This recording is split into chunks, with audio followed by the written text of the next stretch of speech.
Era chiuso da metà del giugno scorso per siccità, ma le piogge degli ultimi giorni gli hanno ridato vita. È il servizio di trasporto dei pellegrini al guado di Sigerico, che ormai 2 mesi fa aveva fatto l'ultima corsa prima di rimettere la barca all'ormeggio, nel timore che si potesse danneggiare urtando i fondali bassi del Po. In quei giorni, infatti, il livello idrometrico era meno 0,95 rispetto allo zero idrometrico, una condizione che aveva costretto il traghettatore Danilo Parisi a mettere la sua barca, la San Colombano, a riposo.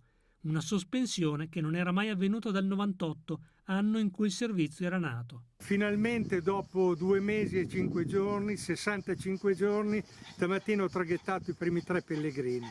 Guarda caso tutti stranieri, 2 brasiliani e un portoghese. L'ultimo traghettamento che avevo fatto il 15 giugno erano 13 tutti stranieri. Purtroppo siamo rimasti fermi questi mesi qua per la mancanza d'acqua. Ora il livello è risalito di 1 metro e Parisi ha potuto trasportare il primo pellegrino che arriva dal Portogallo.